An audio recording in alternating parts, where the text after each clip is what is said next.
Hello everyone, welcome back to our channel. Today we are going to complete our next chapter of biology series जो कि है हमारा biomolecules.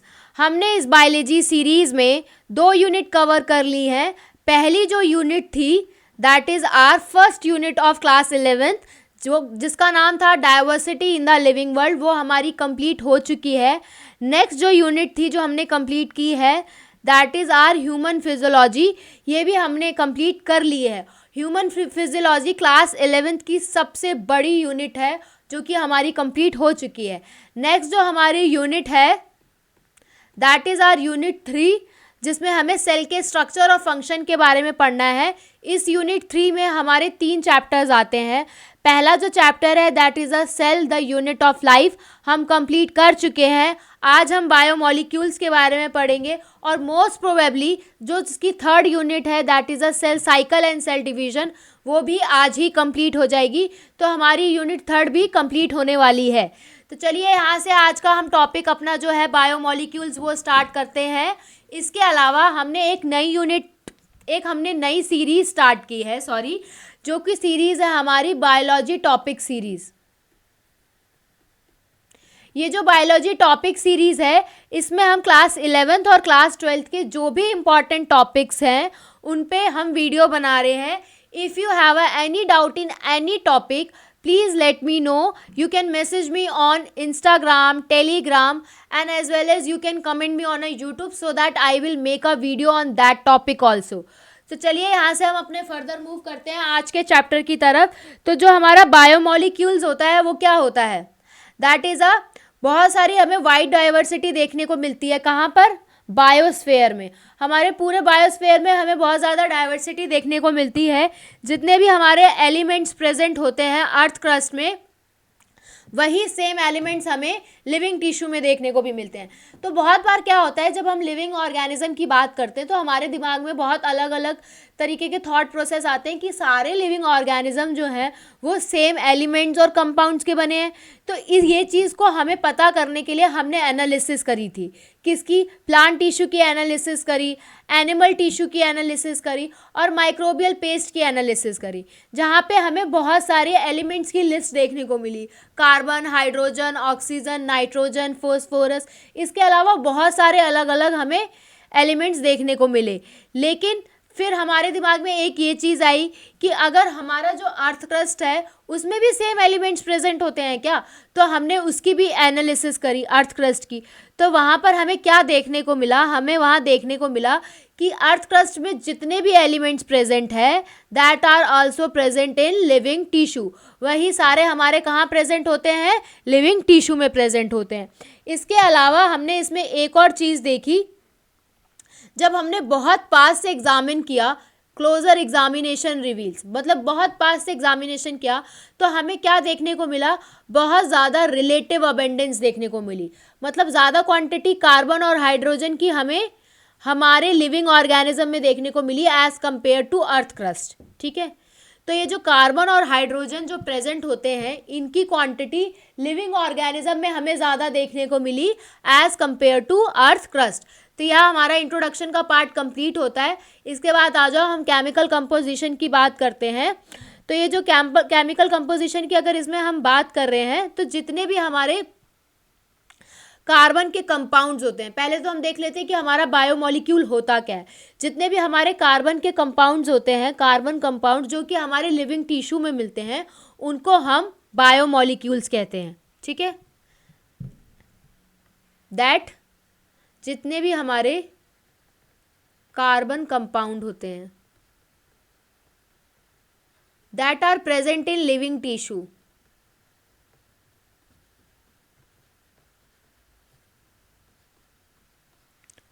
तो उनको हम क्या बोलेंगे?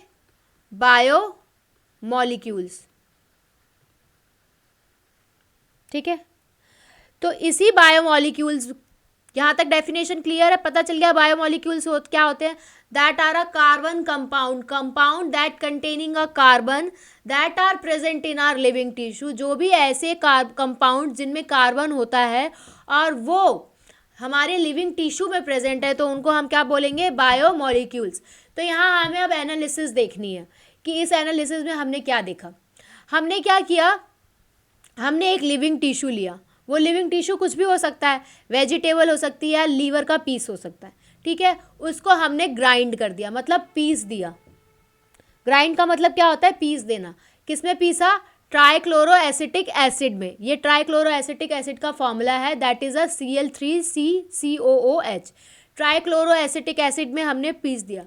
पीसा किसमें, using a motor and pastel. Motor और पेस्टल क्या होता है, कभी आपने देखा होगा, अगर आप डॉक्टर के पास गए होगे तो अगर वहाँ पे किसी छोटे बच्चे को दवाई देनी होती है ना, तो जो हमारी मेडिकामेंट होती है, दैट इज़ अ जो दवाई होती है, अगर वो सॉलिड में प्रेजेंट है, मतलब पाउडर भी एक तरीके का सॉलिड ही फॉर्म होता है, लेकिन अगर वो किसी शेप में प्रेजेंट है, या अगर हमारी ये जो, तो बच्चों को तो हम डायरेक्ट हम वो पूरा टैबलेट नहीं खिला सकते ना, तो उसके लिए जिसमें हम टैबलेट को ग्राइंड कर देते हैं, वो पेस्टल और मोटार होता है। एक छोटा सा एक ओखली टाइप की होती है, ओखली तो नहीं कहेंगे, ओखली तो अलग होती है, लेकिन उसी को हम मोटार और पेस्टल कहते हैं, ठीक है। या फिर आपने स्कूल में भी कभी केमिस्ट्री लैब में पेस्टल और मोटार देखने को मिला होगा, तो वो फिर वहाँ पे क्या ऑब्टेन कर लेता है, एक थिक स्लरी बना लेता है, एक पेस्ट टाइप का, स्लरी टाइप का बना लेता है, नॉट अ पेस्ट, एक स्लरी टाइप की बना लेता है, जिसे हमें स्ट्रेन करना होता है। स्ट्रेन का मतलब उसे जब हम छानते हैं तो हमें क्या देखने को मिलते हैं, दो फ्रैक्शन देखने को मिलते हैं। पहला जो फ्रैक्शन होता है उसे हम फिल्ट्रेट कहते हैं, जिसे हम क्या कहते हैं, एसिड सॉल्युबल पूल। जो दूसरा होता है that is a retentate, that is a in acid insoluble pool, ठीक है। यहाँ तक क्लियर है।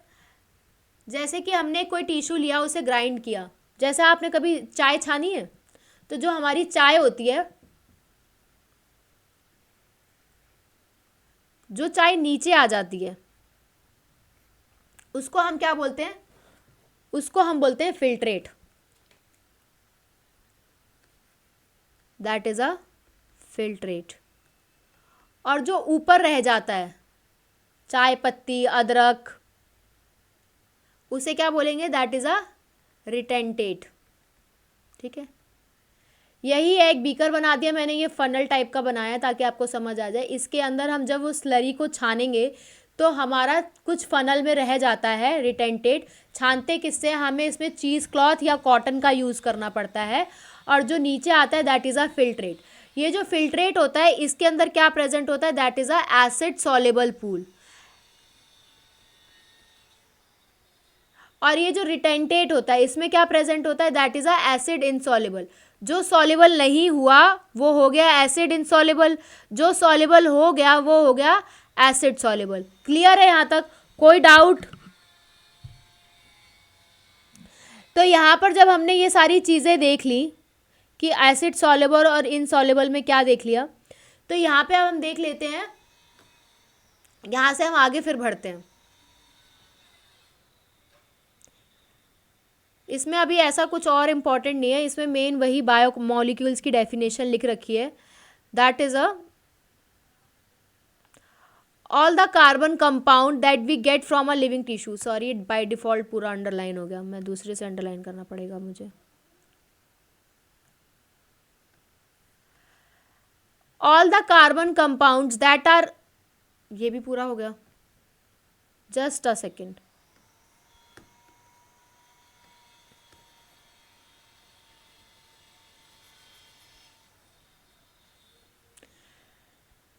All the carbon compounds that we get from a living tissue, ऐसे कार्बन कंपाउंड जो हमें लिविंग टिश्यू से मिलते हैं उन्हें हम बायोमोलिक्यूल्स कहते हैं। क्लियर है? हाउएवर लिविंग ऑर्गेनिज्म में बायोमोलिक्यूल्स के अलावा और भी इनऑर्गेनिक एलिमेंट्स प्रेजेंट होते हैं, और भी कंपाउंड्स प्रेजेंट होते हैं। आई डोंट नो वाई ये बार बार पूरा सेलेक्ट हो रहा है, सॉरी फॉर दैट। एलिमेंट्स और कंपाउंड्स भी प्रेजेंट होते हैं, ठीक है। तो ये जो है दैट इज़ अ टेबल, जो कि अभी हमने बताया था कि अर्थ क्रस्ट में कार्बन और हाइड्रोजन कम होता है as compare to human body. तो इसी में हम देख लेते हैं, ये जो हमारा हाइड्रोजन है वो अर्थ में 0.14 है और ह्यूमन बॉडी में 0.5 है। कार्बन यहाँ पे 0.03 है और हमारी ह्यूमन बॉडी में 18.5 है। अगर ऑक्सीजन की बात करें तो ह्यूमन बॉडी में 65 है और अर्थ क्रस्ट में 46 है, ठीक है। क्लियर है यहाँ तक? ये ऐसी करके ये पूरा चार्ट है, देख लेना। Nitrogen, sulphur, sodium, calcium, magnesium and silicon. इसके बाद हम आगे चलते हैं और यहां पर देखते हैं,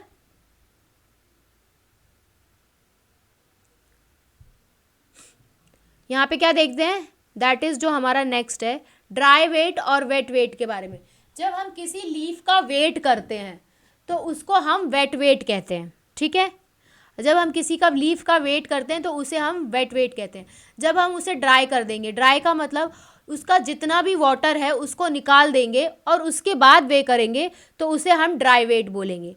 दैट मीन्स ड्राई वेट क्या होगा, dry weight is equal to fresh weight minus water, ठीक है। पता चल गया यहाँ पे ड्राई वेट क्या होता है।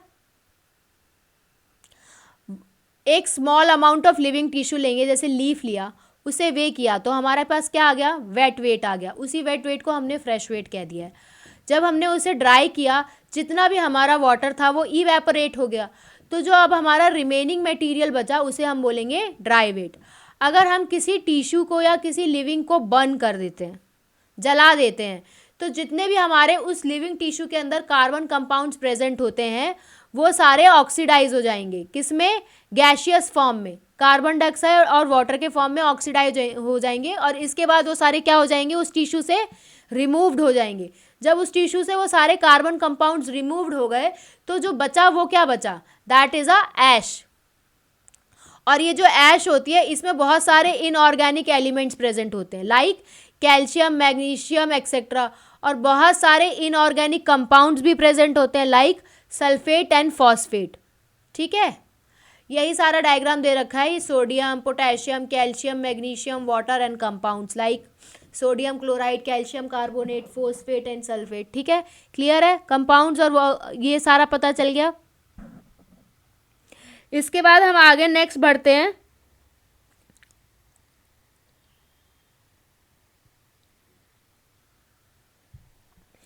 नेक्स्ट हम इसमें यह देखते हैं कि इसमें आगे क्या है।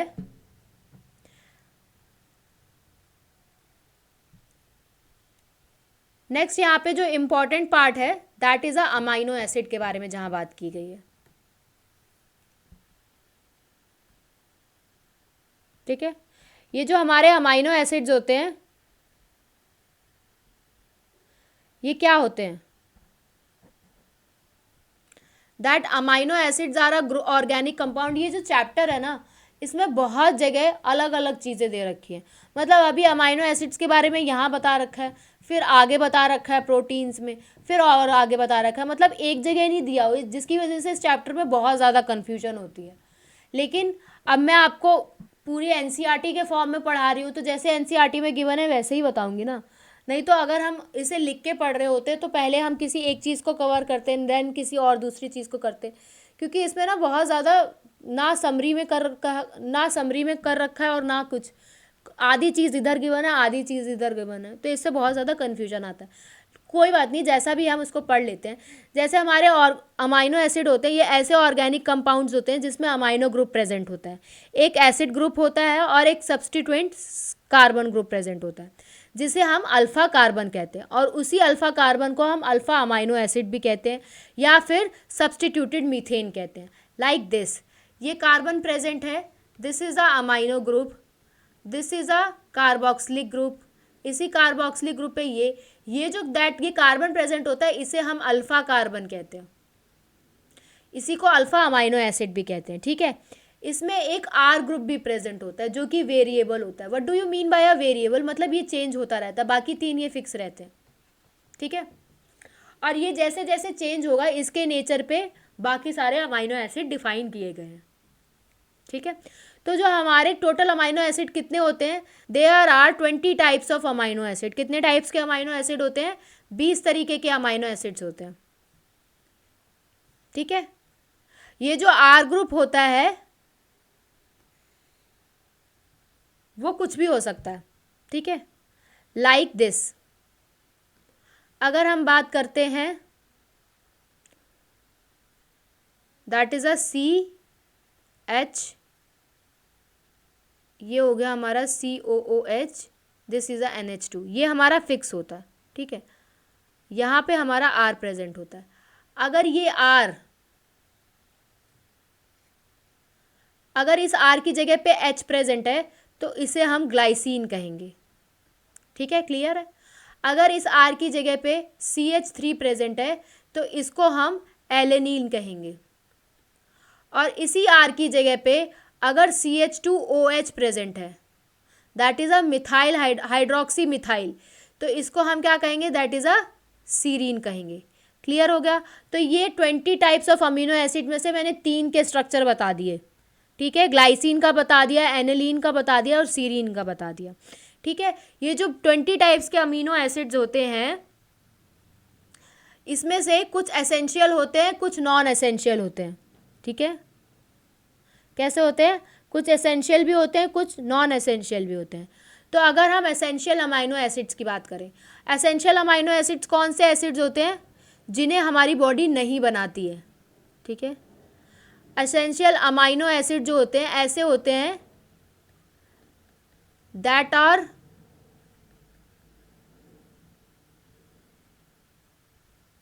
Not synthesize by our body.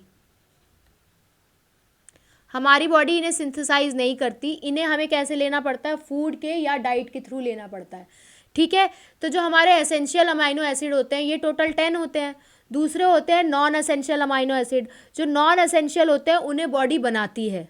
ठीक है, तो जो एसेंशियल अमाइनो एसिड होते हैं इनका एक निमोनिक याद कर लेते हैं, यहाँ से हमें एसेंशियल अमाइनो एसिड्स याद हो जाएंगे और इसके बाद जो हमारे नॉन एसेंशियल होंगे वो रेस्ट ऑफ हो जाएंगे।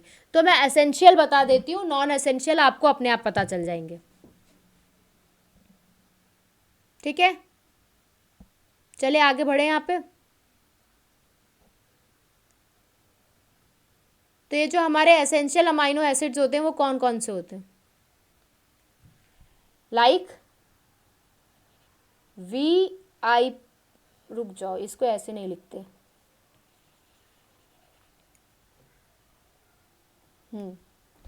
कौन कौन से होते हैं, निमोनिक इस तरीके से है,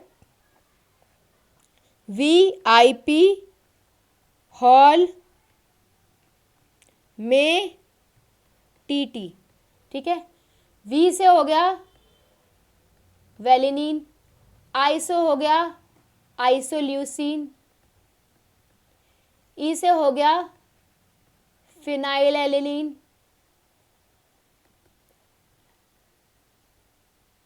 H से हो गया हिस्टिडीन और A से हो गया आर्जिनिन, L से हो गया ल्यूसीन, एक और L है इससे हो गया लाइसिन, Me से हो गया दैट इज मिथ्योनिन, T से हो गया ट्रिप्टोफैन और एक और जो T बचा इससे हो गया थ्रियोनिन। ये हो गए हमारे टोटल 10 अमाइनो एसिड्स जिसका निमोनिक है that is VIP, hall that is A, में TT। ठीक है, इससे जो रेस्ट हैं that are non essential amino acid. जो एसेंशियल होते हैं वो हमारी बॉडी सिंथेसाइज नहीं करती है। एसेंशियल अमाइनो एसिड हमें डाइट और फूड के थ्रू लेने पड़ते हैं। ठीक है, यहाँ तक क्लियर है, आगे बढ़े। तो ये जो हमारे हमारे एसेंशियल अमाइनो एसिड हो गए, ये इनका अमाइनो एसिड का क्लासिफिकेशन ना बहुत अलग अलग तरीके से है।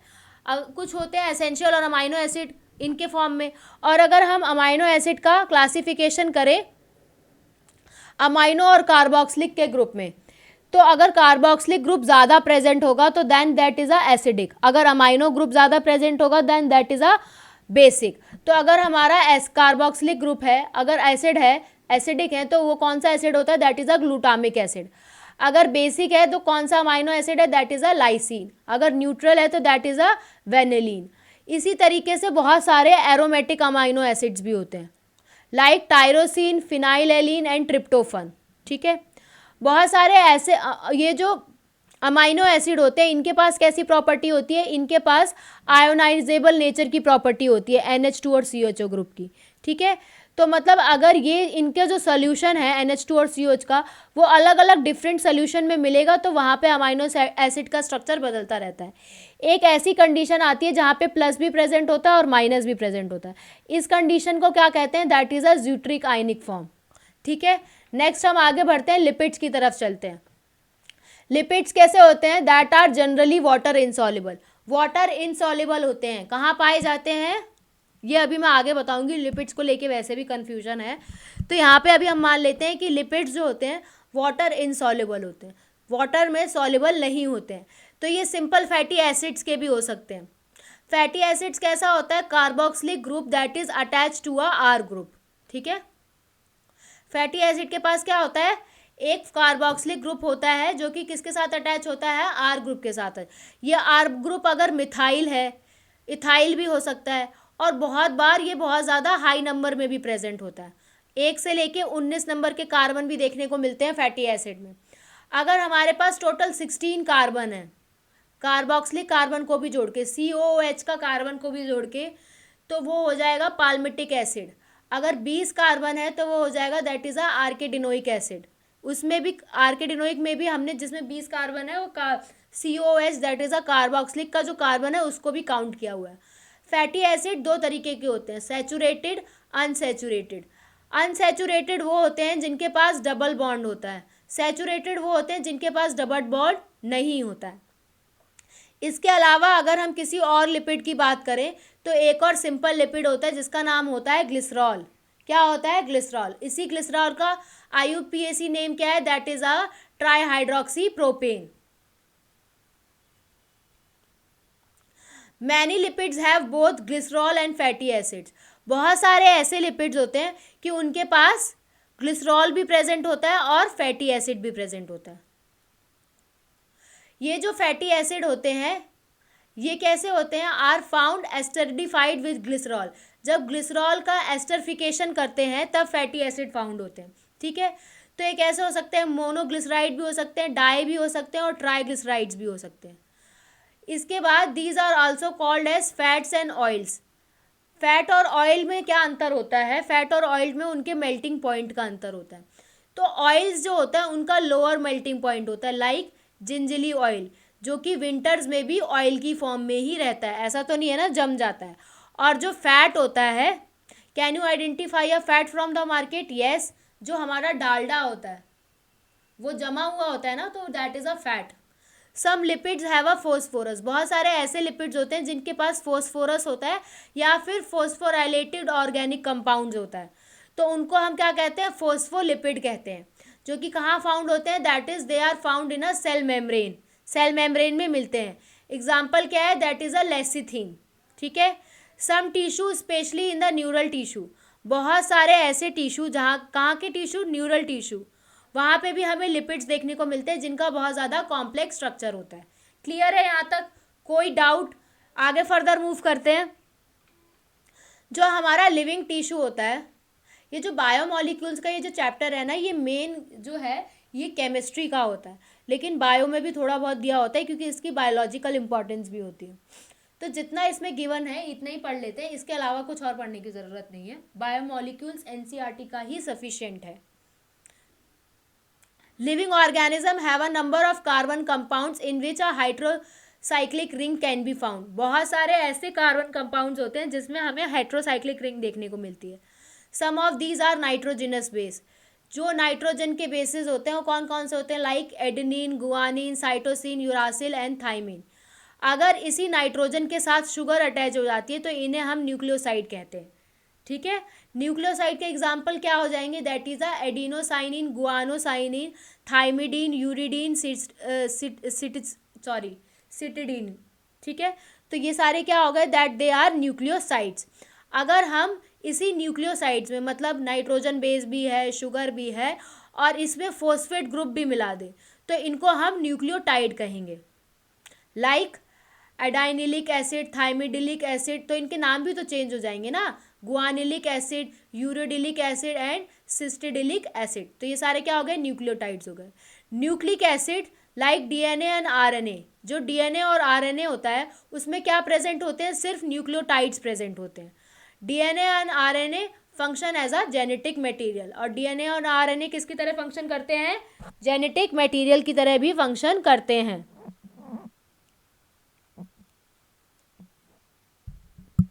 ठीक है, इसके बाद आगे हम देखें इसमें क्या प्रेजेंट है।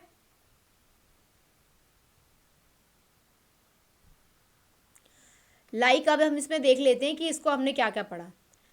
ये जो हमारा नाइट्रोजनस बेस है प्लस शुगर है और प्लस फोस्फेट, ये तीनों को अगर मानते हैं तो ठीक है। अगर ये तीनों प्रेजेंट है 1, 2 एंड 3, तो इन तीनों को हम क्या कहेंगे? Like these are nucleotides. और अगर सिर्फ नाइट्रोजन और शुगर प्रेजेंट है, फोस्फेट नहीं है, तो इसको क्या बोलेंगे? That is a nucleoside. Nucleoside का नाम भी बदल गया, न्यूक्लियोटाइड्स के भी नाम बदल गया, और नाइट्रोजनस बेस का भी अलग नाम होता है। ये सारे नाम हमें पता होने चाहिए। आगे हम फर्दर मूव करते हैं।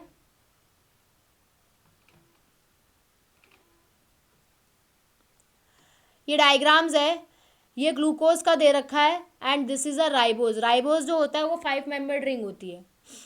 ये this is glycine, H present है, CH3 से एनिलीन हो गया, CH2OH से सीरीन हो गया। ठीक है, हमने पढ़ा था 16 carbon is a palmitic acid, 14 ये दे रखे हैं, 15 ये कार्बन, 16 ये होगा ग्लिसरॉल। इसका दूसरा नाम हमने पढ़ा था, that is a tri hydroxy propane. ये 3 hydrogen given, 3 hydroxy group present है, that is a OH tri hydroxy propane. और जहाँ पे 3 कार्बन प्रेजेंट होते हैं उसे प्रोपेन कहते हैं। इसके बाद ये हो गया हमारा ट्राइग्लिसराइड का structure. This is a phospholipid, that is a lecithin, that is found in a cell membrane. ये हमारा कोलेस्ट्रॉल हो गया। अगर हम नाइट्रोजन की बात करें तो हमारा ये होता है एडेनिन और ये होता है यूरासिल। ठीक है, ये जो होता है हमारा एडेनिन, ये हमारा प्यूरिन होता है। अभी मैं प्यूरिन और पिरामिडिन भी बता देती हूँ। न्यूक्लियोसाइड में नाम बदल जाएगा। ये एडेनिन के साथ शुगर आ गई 5 मेंबर वाली, that is a ribose is present, तो इसको हम एडिनोसाइन, और यूरासिल को क्या बोलेंगे? That is a uridine. अगर न्यूक्लियोटाइड वाली मतलब अगर इसी मतलब ये नाइट्रोजन बेस है, इसी के साथ क्या अटैच हो गई? शुगर अटैच हो गई, that is a ribose 5 member ring sugar, और ये फोस्फेट ग्रुप अटैच हो गया, तो क्या हो जाएगा? ये न्यूक्लियोटाइड हो जाएगा और इसका नाम हो जाएगा एडिनाइलिक एसिड। अगर हम बात करते हैं प्यूरिन्स और पिरामिडीन्स की, तो जो प्यूरिन्स होते हैं वो होते हैं हमारे AG, that is adenine and guanine. और अगर हम पिरामिडीन की बात करते हैं तो होते हैं हमारे कट, that is cytosine, uracil, thymine. ठीक है, that is a cytosine, uracil and this is a thymine. ये हमारा हो गया guanine and this is a adenine. Clear है यहाँ तक? आगे फर्दर हम बढ़ते हैं। प्राइमरी और सेकेंडरी मेटाबोलाइट्स के बारे में पढ़ते हैं कि प्राइमरी मेटाबोलाइट्स क्या होते हैं और सेकेंडरी मेटाबोलाइट्स क्या होते हैं।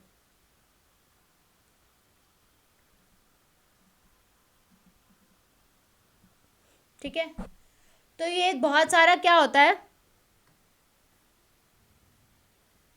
In an animal tissue presence of such elements, जो कि 9.1 में दे रखी है।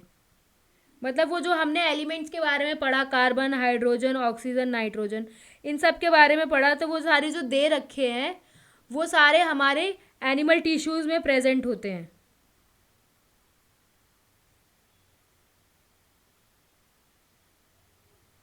Just a second, 1 second.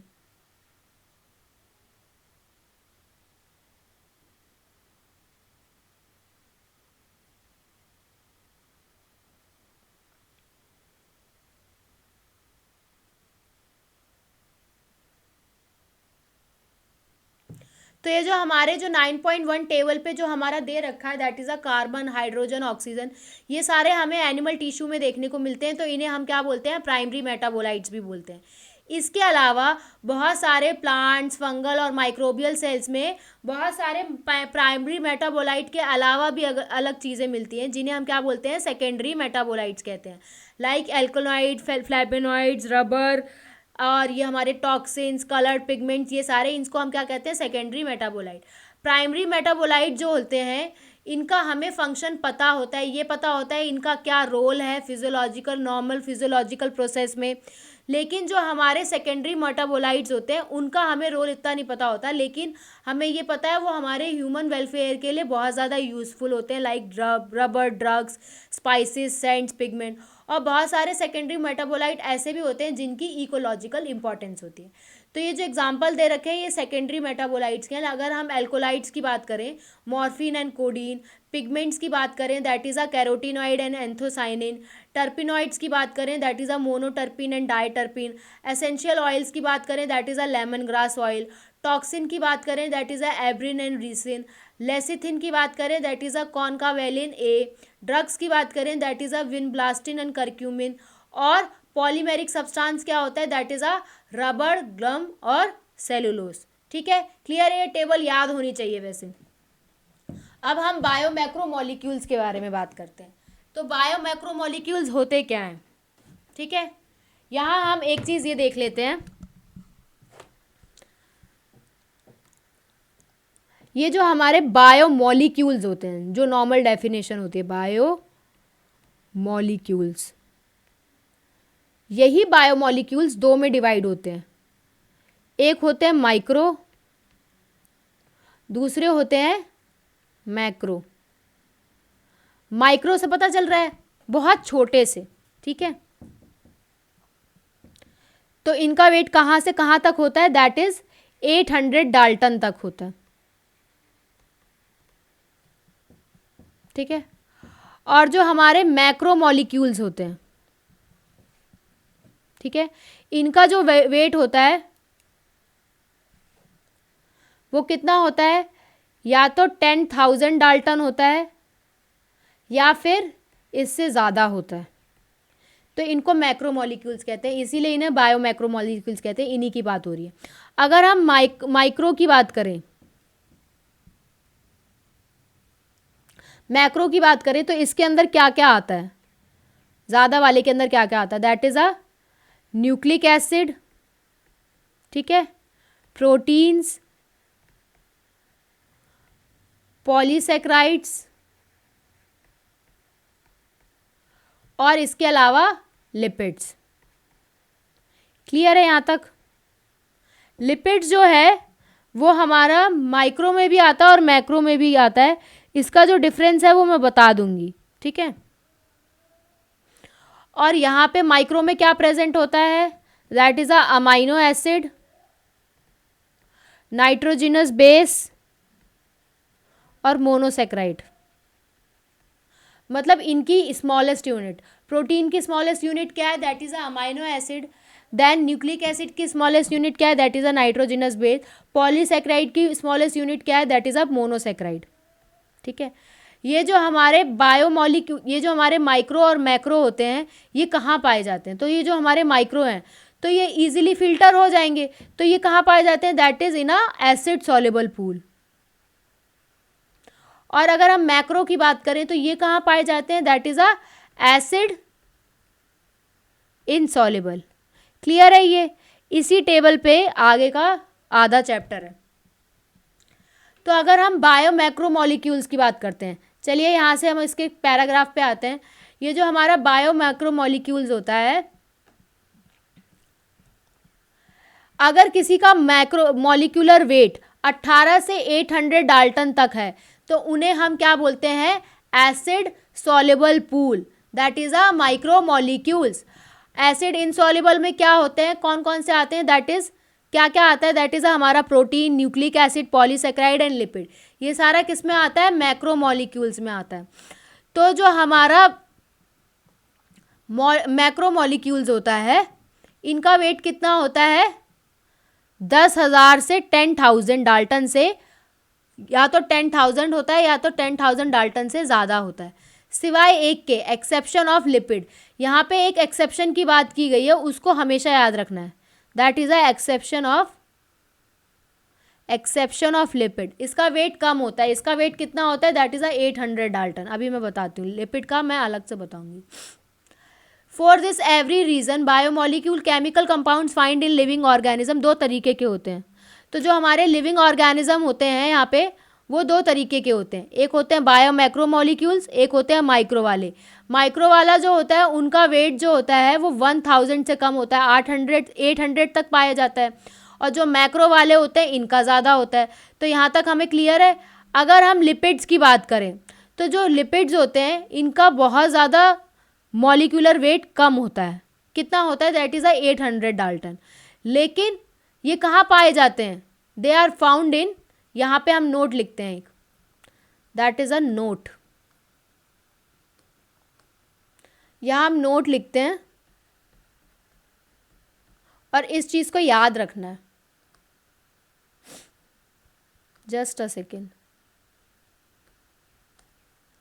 ये जो हमारा लिपिड होता है,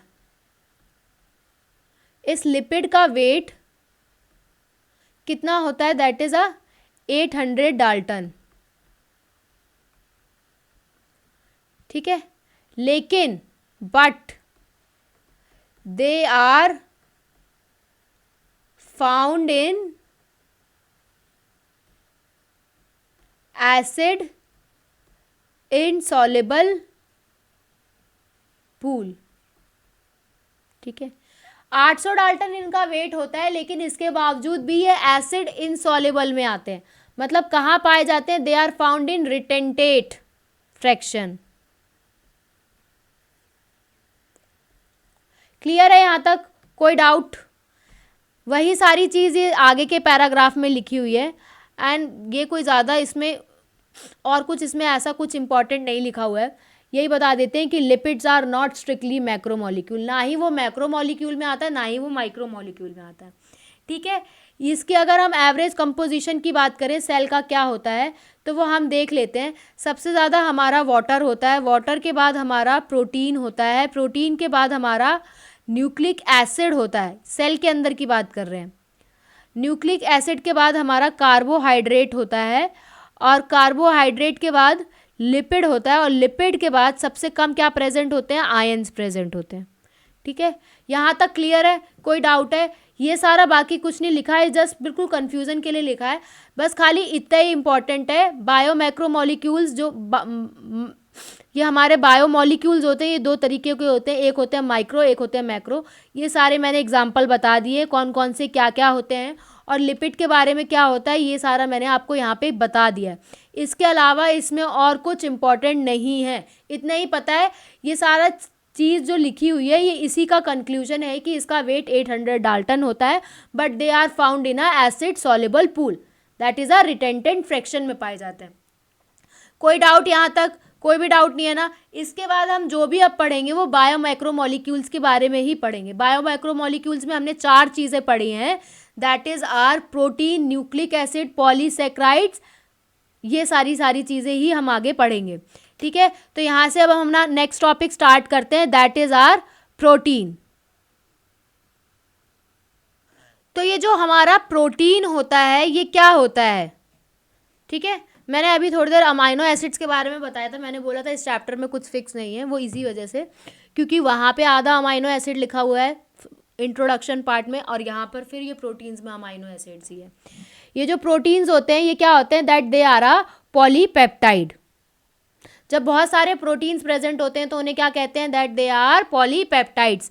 दे are a linear chain of amino acid linked by a peptide bond. जब बहुत सारे अमाइनो एसिड जुड़ जाते हैं with the help of a peptide bond तो उसको हम बोलते हैं प्रोटीन। ठीक है, क्या बोलते हैं, प्रोटीन। प्रोटीन क्या है, that it is a macromolecule. ठीक है, प्रोटीन क्या है, मैक्रोमोलिक्यूल। ये सारे हम मैक्रोमोलिक्यूल्स के बारे में ही पढ़ेंगे, प्रोटीन, न्यूक्लिक एसिड, पॉलीसेक्राइड्स। ठीक है, तो ये हमारा प्रोटीन हो गया। प्रोटीन क्या होते हैं, आरा पॉलीपेप्टाइड्स। बहुत सारे जब amino acid with the help of peptide bond से जुड़ जाते हैं लीनियर चेन में, और कौन किसका रिमूवल होता है, वाटर का क्या होता है, रिमूवल होता है, तब पेप्टाइड बॉन्ड फॉर्म होता है। तो जब वाटर का रिमूवल होता है और पेप्टाइड बॉन्ड फॉर्म्ड हो गया तो वहाँ पे क्या मिलेगा, हमें प्रोटीन मिलेंगे। Each protein is a polymer of amino acids. तो हर एक प्रोटीन पॉलीमर है किसका, अमाइनो एसिड्स का। तो अमाइनो एसिड्स क्या हुए, मोनोमर्स हुए। टोटल हमारे 20 टाइप्स ऑफ अमाइनो एसिड होते हैं, एनालिन, सिस्टीन, प्रोलीन, ट्रिप्टोफन। मैंने सारे 20 अमाइनो एसिड्स के बारे में बता दिया है, जिसमें से एसेंशियल का मैंने निमोनिक दे दिया है, बाकी जो बचे हुए हैं वो हमारे नॉन एसेंशियल हो गए। ठीक है, ये जो प्रोटीन होता है ये हेट्रोपॉलीमर होता है। क्या होता है, protein is a heteropolymer, homopolymer नहीं होता है। होमोपॉलीमर क्या होता है, जब कोई भी सिर्फ एक ही मोनोमर हो, बहुत लंबी चेन हो और उसमें एक ही टाइप ऑफ मोनोमर प्रेजेंट हो n नंबर ऑफ टाइम्स, तो उसको हम होमोपॉलीमर कहते हैं। और प्रोटीन जो होता है वो हमारा हेट्रोपॉलीमर होता है, क्योंकि इसमें हमें अलग अलग मोनोमर देखने को मिलता है, सेम मोनोमर देखने को नहीं मिलता है। ठीक है, तो बहुत सारे अमाइनो एसिड जो होते हैं हमारी हेल्थ के लिए जो एसेंशियल होते हैं और जो हमें डाइट के थ्रू मिलते हैं, ऐसे अमाइनो एसिड जो हमारी हेल्थ के लिए एसेंशियल है, हमें डाइट के थ्रू लेने पड़ते हैं, उन डाइटरी प्रोटीन्स को क्या कहते हैं, एसेंशियल अमाइनो एसिड्स कहते हैं। ठीक है, क्योंकि एसेंशियल अमाइनो एसिड्स हमारी बॉडी नहीं बनाती है, वो हमें कहाँ से लेने पड़ते हैं, डाइट और फूड की हेल्प से लेने पड़ते हैं। तो जो अमाइनो एसिड्स होते हैं वो एसेंशियल और नॉन एसेंशियल होते हैं। ठीक है, इसके बाद ये नॉन एसेंशियल के बारे में लिख रखा है, that the latter are those. Latter मतलब इसके बारे में बात कर रहे हैं, नॉन एसेंशियल। तो नॉन एसेंशियल अमाइनो एसिड वो होते हैं जो हमारी बॉडी बनाती है, while we get a essential amino acid. और अगर हम एसेंशियल अमाइनो एसिड की बात करें तो वो हमें फूड और डाइट से लेने पड़ते हैं। तो यहाँ पर हमारा एसेंशियल और नॉन एसेंशियल क्लियर है। इसके बाद अगर हम इस टेबल की बात करते हैं तो जो कोलाजन होता है that is a intercellular ground substance. अगर हम ट्रिप्सिन की बात करें तो ये भी प्रोटीन होता है और ये इंजाइम है। इंसुलिन की बात करें that is also a protein and इसे हम हार्मोन कहते हैं। इंसुलिन के बारे में पढ़ा था ना, that is it is a peptide hormone. कहाँ पढ़ा था, केमिकल कोऑर्डिनेशन और इंटीग्रेशन के चैप्टर में। अगर हम एंटीबॉडी की बात करें तो वो क्या होती है, वो फाइट करती है इन्फेक्शियस एजेंट के थ्रू। रिसेप्टर की बात करें तो सेंसरी रिसेप्शन प्रेजेंट होती है, स्मॉल रिसेप्टर प्रेजेंट होते हैं स्मेल के लिए, टेस्ट के लिए। अगर हम GLUT4 की बात करते हैं तो ये क्या करती है, ग्लूकोज को अनेबल करती है ताकि वो ट्रांसपोर्ट कर सके इनटू द सेल। ठीक है, कोई डाउट यहाँ तक, ये टेबल भी यहाँ पे इंपॉर्टेंट है। नेक्स्ट, इसके बाद यहाँ पे दो चीज़ें गिवन है। पहला है हमारा collagen, this is also a protein and this is a Rubisco. ये जो होता है कोलाजन सबसे ज़्यादा अबेंडेंट कहाँ पाया जाता है, एनिमल वर्ल्ड में। और अगर हम बात करें रुबिस्को की तो ये कहाँ पाया जाता है, इसका अबेंडेंस कहाँ होती है सबसे ज़्यादा, दैट इज़ अ बायोस्फीयर। ठीक है, कोई डाउट यहाँ तक, वही चीज़ लिखी हुई है तो let's read out. Collagen is one of the most abundant protein in the animal world. पूरे एनिमल वर्ल्ड में सबसे ज़्यादा कौन सा प्रोटीन पाया जाता है, दैट इज़ आर कोलाजन। अगर हम रुबिस्को की बात करें तो that is abundant in the whole biosphere. पूरे बायोस्फेयर में अगर सबसे ज़्यादा अबंडेंट प्रोटीन कोई है दैट इज़ आर रुबिस्को। कोई डाउट यहाँ तक, रुबिस्को जो है वो पूरे बायोस्फेयर में पाया जाता है। और जो कोलाजन होता है that is abundant in a animal world. तो रुबिस्को की फुल फॉर्म क्या हुई, that is ribulose bisphosphate carboxylase and oxygenase. And नहीं है, मैंने बोल दिया एंड। ठीक है, नेक्स्ट हम पॉलीसेक्राइड्स की बात करते हैं। तो ये जो पॉलीसेक्राइड्स होते हैं ये हमारे पॉलीसेक्राइड्स भी मैक्रोमोलिक्यूल्स होते हैं। ये पॉलीसेक्राइड्स कैसे बनते हैं, polysaccharides are formed by, polysaccharides को क्या बोलते हैं, कार्बोहाइड्रेट्स। ठीक है, ये पॉलीसेक्राइड क्या होते हैं, that they are a long chain of sugar. जब बहुत सारी शुगर अटैच हो जाती हैं तो उसको हम कहते हैं पॉलीसेक्राइड्स। ये थ्रेड के फॉर्म में होते हैं, लाइक अ कॉटन थ्रेड, जिसमें अलग अलग मोनोसेक्राइड्स प्रेजेंट होते हैं। जिसे हम बिल्डिंग ब्लॉक कहते हैं, ठीक है। तो इसमें हमारा पॉलीसेक्राइड में मोनोमर क्या है, दैट इज अ मोनोसेक्राइड। जब बहुत सारे मोनोसेक्राइड्स आपस में जुड़ते हैं with the help of glycosidic bond, यहाँ पे भी वाटर का रिमूवल होता है, तो उसे हम पॉलीसेक्राइड्स कहते हैं। क्लियर है? बहुत सारे जब monosaccharides are united together and form a long chain with the help of glycosidic bond and gives a removal of water also, then it is called as a polysaccharide. Clear? तो जो हमारा cellulose होता है is a polymeric polysaccharide.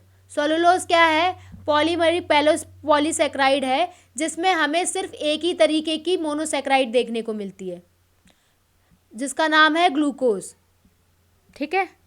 तो cellulose क्या हो गया, हमारा होमोपॉलीमर हो गया, क्योंकि इसमें सिर्फ one type of monomer present होता है, one type of monosaccharide present होता है, तो सेलुलोज इज अ होमोपॉलीमर। अगर हम स्टार्च की बात करें तो स्टार्च हमारा प्लांट टिश्यू में देखने को मिलता है।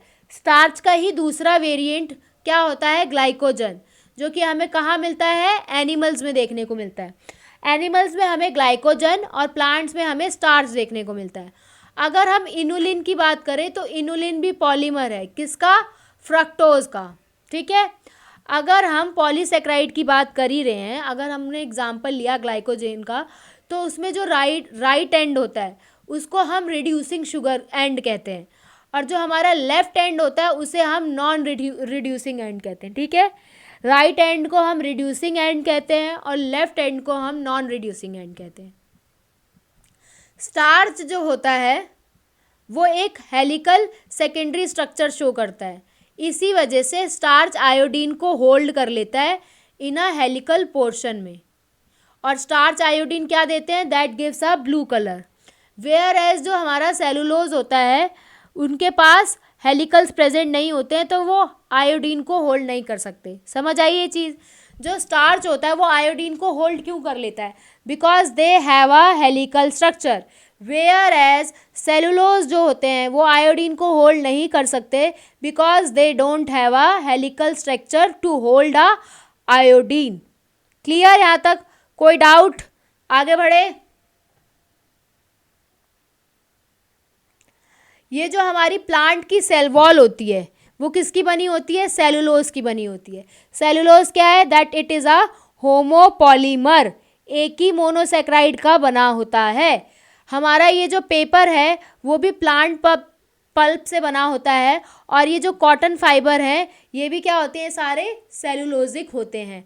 यहाँ पे बहुत सारे पॉलीसेक्राइड्स ऐसे भी होते हैं जिनका नेचर कैसा होता है, वेरी कॉम्प्लेक्स, जिसमें हमें बिल्डिंग ब्लॉक्स में शुगर के अलावा अमाइनोज भी मिलता है, ठीक है, और मॉडिफाइड शुगर मिलती है। Like example is glucosamine and N acetyl galactosamine, ठीक है। एक है ग्लूकोसामाइन और दूसरा है that is N acetyl glucosamine galactosamine, ठीक है। जो एक्सोस्केलेटन होती है ऑर्थोपॉड्स की वो किसकी होती है, काइटिन की होती है। For example have a complex polysaccharide call chitin, और ये जो काइटिन होता है ये भी क्या होता है, that it is a homopolymer. Next हम न्यूक्लिक एसिड की बात करते हैं।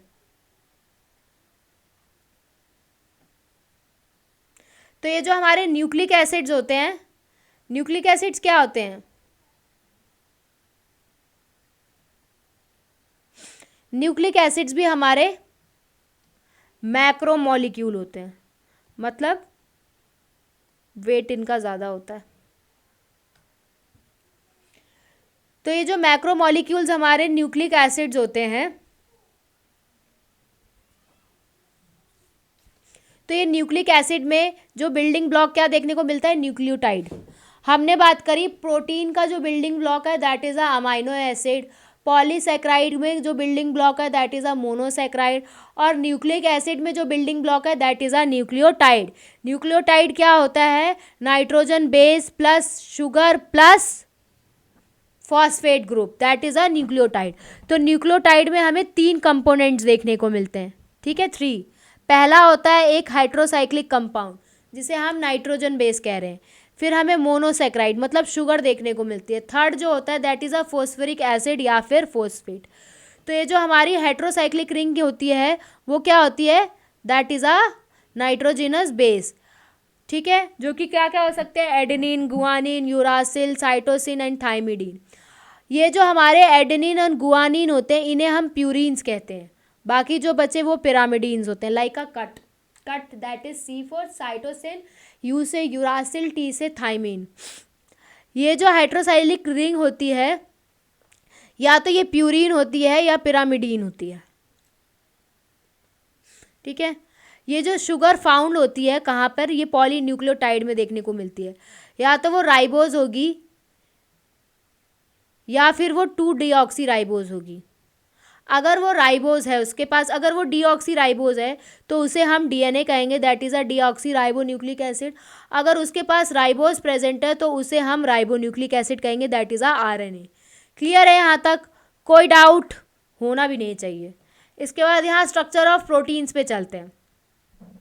ये जो प्रोटीन का स्ट्रक्चर होता है ये 4 लेवल में डिवाइड है, that is it is divided into a 4 level. पहला होता है प्राइमरी स्ट्रक्चर।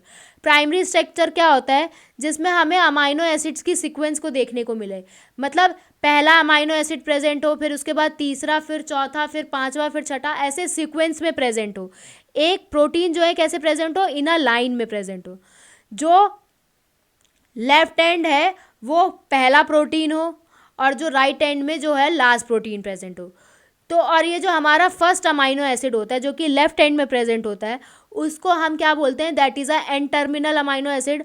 जो लास्ट अमाइनो एसिड है जो कि हमारा राइट हैंड साइड पे प्रेजेंट होता है उसे हम कहते हैं सी टर्मिनल अमाइनो एसिड। ठीक है, ये जो प्रोटीन होते हैं यहाँ पे ये कैसी फॉर्म में प्रेजेंट होते हैं, यहाँ पे रिजिड रॉड की तरह फॉर्म में प्रेजेंट होते हैं। तो इनको हम क्या कहेंगे, प्राइमरी स्ट्रक्चर। ठीक है, कैसे फॉर्म होंगे, प्राइमरी स्ट्रक्चर। यहाँ पे क्या प्रेजेंट होगा, that is a peptide bond. ठीक है, अब आते हैं हमारा next is a secondary structure. तो ये जो सेकेंडरी स्ट्रक्चर होता है इसमें ये जो थ्रेड होता है वो हेलिक्स की फॉर्म में कन्वर्ट हो जाता है। किसकी फॉर्म में हो जाता है, हेलिक्स। या तो फिर वो अल्फा हेलिक्स हो जाएगा या फिर वो बीटा प्लीटेड हेलिक्स हो जाएगा। अगर और इसमें हमें जो इन प्रोटीन्स में कैसे हेलिक्स देखने को मिलते हैं, एक मिलता है राइट हैंडेड हेलिक्स देखने को मिलता है और एक इसके अलावा दूसरा देखने को मिलता है। उस दूसरे का नाम नहीं दिया है, मैं बता देती हूँ। ये जो अल्फा हेलिक्स होता है इसी को हम राइट हैंडेड हेलिक्स कहते हैं।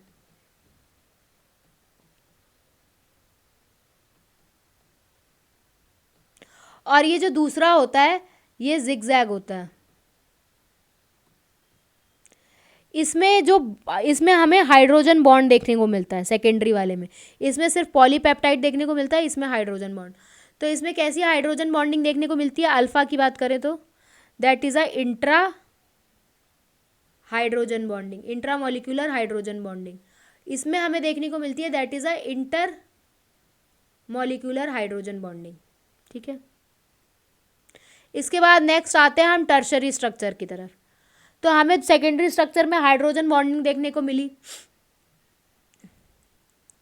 जो हमारा टर्शरी स्ट्रक्चर होता है वो लॉन्ग प्रोटीन चेन का होता है, जो अंदर से कैसा होता है, हॉलो मतलब खाली, एक वुलन बॉल की तरह, जिसे हम टर्शरी स्ट्रक्चर कहते हैं। ये टर्शरी स्ट्रक्चर 3D व्यू देता है और इसके अलावा ये टर्शरी स्ट्रक्चर जो है ये बहुत सारी बायोलॉजिकल एक्टिविटी शो करता है। प्रोटीन की क्या शो करता है, बायोलॉजिकल एक्टिविटी। यहीं पे टर्शरी स्ट्रक्चर में हमें हाइड्रोजन देखने को मिलेगा। यह हाइड्रोजन तो हमें सेकेंडरी में ही मिल गया था। हमें यहाँ टर्शरी में क्या देखने को मिलेगा, that is a disulphide bond. ठीक है, नेक्स्ट आता है that is our quaternary level. तो ये जो क्वाटरनरी लेवल होता है इसमें ये जो फोल्डेड पॉलीपेप्टाइड की फॉर्म में अरेंज हो जाते हैं। कैसे, पॉलीपेप्टाइड की फॉर्म में। फॉर एग्जांपल एक लीनियर स्ट्रिंग देखने को मिलेगी स्फेयर पे। जो स्फेयर होगा वो एक दूसरे से अरेंज होगा in the form of cube और प्लेट। ठीक है, जैसे हमारा ह्यूमन बींग्स का जो हीमोग्लोबिन होता है उसमें 4 यूनिट्स होती हैं। 2 यूनिट जो होती हैं वो आपस में आइडेंटिकल होती हैं। लाइक 2 यूनिट्स को हम अल्फ़ा कहते हैं, 2 यूनिट्स को हम बीटा कहते हैं। जब अल्फ़ा और बीटा दोनों आपस में मिक्स हो जाती हैं तो उसको हम कंस्टिट्यूट ह्यूमन हीमोग्लोबिन कहते हैं। क्लियर, कोई डाउट यहाँ तक? नेक्स्ट हम आगे बढ़ते हैं, that is our nature of bonding linking a monomers in a polymer. ठीक है, अगर हम बॉन्डिंग की बात करते हैं तो हम प्रोटीन्स में क्या देखते हैं, अमाइनो एसिड कैसे लिंक होते हैं, पेप्टाइड बॉन्ड से होते हैं। पेप्टाइड बॉन्ड कैसे होता है, एक अमाइनो ग्रुप का मतलब एक अमाइनो एसिड का कार्बोक्सिलिक ग्रुप ले लेते हैं और दूसरे अमाइनो एसिड का NH2 ग्रुप ले लेते हैं। दोनों को जब हम मिला देंगे तो उसमें से एलिमिनेशन होगा वाटर का, जिसे हम कहते हैं डिहाइड्रेशन, और पेप्टाइड बॉन्ड फॉर्म हो जाएगा। अगर हम पॉलीसेक्राइड्स की बात करें तो जितने भी हमारे मोनोसेक्राइड होते हैं वो आपस में कैसे लिंक होते हैं, ग्लाइकोसिडिक बॉन्ड से। जब वो लिंक हो जाते हैं ग्लाइकोसिडिक बॉन्ड से तो उसी कंडीशन को हम पॉलीसेक्राइड कहते हैं। यहाँ पर भी हमें डिहाइड्रेशन देखने को मिलती है। ठीक है, इसमें क्या ये मतलब ये जो हमारा बॉन्ड है ये कैसे फॉर्म्ड होता है, इसमें दो कार्बन एटम अलग अलग मोनोसेक्राइड्स के एडजेसेंट मोनोसेक्राइड के अटैच हो जाते हैं। अगर हम न्यूक्लिक एसिड की बात करें तो जो फॉस्फेट की मॉइटी होती है वो शुगर के थर्ड कार्बन से अटैच होती है। ठीक है,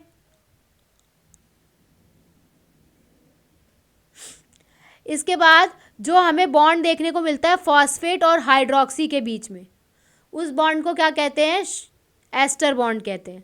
ठीक है, यहाँ हमने 3 तरीके के बॉन्ड देखे, जस्ट अ सेकेंड, हमने 3 बॉन्ड देखे, एक देखा पेप्टाइड बॉन्ड, दूसरा देखा ग्लाइकोसिडिक बॉन्ड, तीसरा देखा एस्टर बॉन्ड। ठीक है, एस्टर बॉन्ड होता है वो फॉस्फेट और हाइड्रोक्सी ग्रुप के बीच में प्रेजेंट होता है। इसके बाद नेक्स्ट हम आगे बढ़ते हैं डीएनए की तरफ। तो ये जो डीएनए का मॉडल था ये किसने दिया था, ये डीएनए का मॉडल, ये डीएनए का मॉडल हमें वॉटसन एंड क्रिक ने दिया था।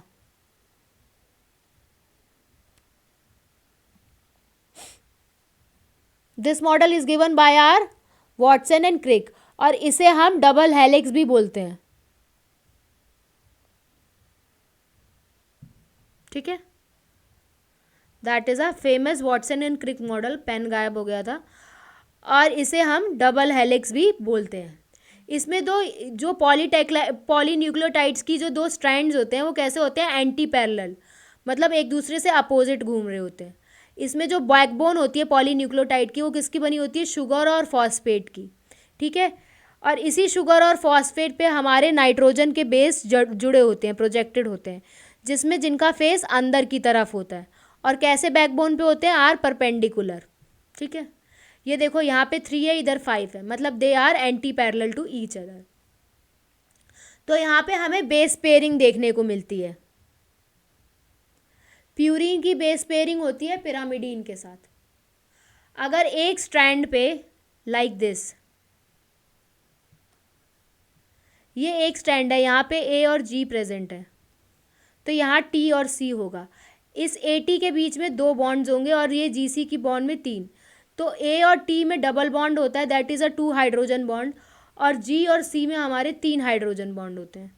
ठीक है, यही चीज़ लिखी है, 2 हाइड्रोजन बॉन्ड होते हैं ए और टी के बीच में, और 3 हाइड्रोजन बॉन्ड होते हैं जी और सी के बीच में। ठीक है, कोई दिक्कत यहाँ तक?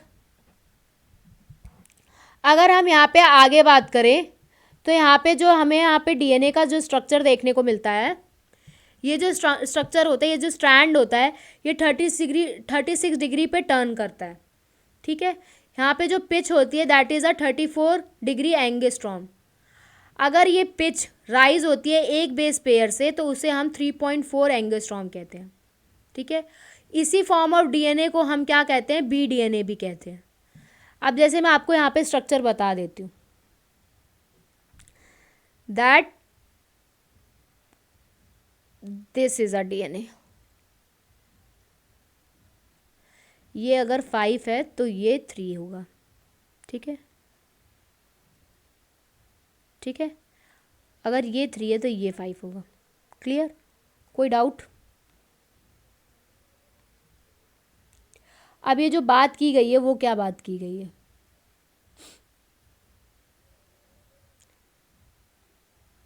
ये जो होता है that is a 34 angstrom, that this is a pitch. ठीक है, 1 2 3 4 5 6 7 8 9 10 प्रेजेंट होते हैं। ठीक है, ये जब ये एक बेस पेयर पे राइज होती है तो इसको क्या बोलते हैं, दैट इज़ अ 3.4। पता चल गया 3.4 क्या है, ठीक है। और कोई डाउट? और ये जो स्ट्रैंड है कितने पे टर्न करता है, 36 डिग्री पे टर्न करता है। यहाँ पे ये हमारा जो है पूरा किस में क्या बॉन्ड प्रेजेंट होता है, ये क्या कैसे होता है, ये पूरा यहाँ पे हमारा फिनिश होता है। यहाँ से जो हमारा नेक्स्ट स्टार्ट होगा वो होता है हमारा, that is our dynamic state of a body constituent.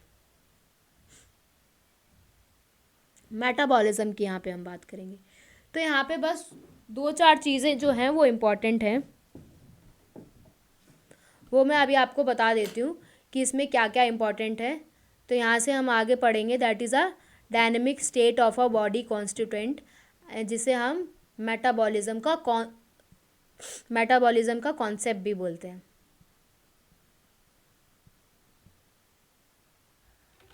तो यहाँ से हम आगे मूव करते हैं डायनेमिक स्टेट की तरफ। इसमें क्या क्या गिवन है, इसमें वैसे पता बहुत सारी चीज़ें ऐसी गिवन है जो बिना मतलब की है, लेकिन मैं पढ़ देती हूँ ताकि आपको ये ना लगे कि कुछ रह गया, ठीक है। तो जितने भी हमारे लिविंग ऑर्गेनिज्म होते हैं, like bacteria, cell, protozoan, plant, animal cell, इनमें बहुत सारे हमें ऑर्गेनिक कंपाउंड्स देखने को मिलते हैं। ये जो कंपाउंड्स होते हैं या बायोमोलिक्यूल्स होते हैं, ये अलग अलग किसी सर्टेन कंसंट्रेशन पे गिवन होते हैं। बहुत सारी डिस्कवरी करी जहाँ पे बायोमोलिक्यूल एक टर्नओवर की तरह काम आया। इससे हमें क्या पता चला, this means that constantly being changed into some other biomolecules and some other from some other biomolecule। यहाँ से हमें पता चला एक कांस्टेंट चेंज होता रहता है किसी और बायोमोलिक्यूल से, फिर उनका किसी और बायोमोलिक्यूल में। यहाँ से हमें ब्रेकिंग और मेकिंग देखने को मिली केमिकल रिएक्शंस की, जो कि कहाँ देखने को मिली, लिविंग ऑर्गेनिज्म के अंदर। Together all the reactions are called metabolism. तो मेटाबॉलिज्म क्या होता है, that is a sum total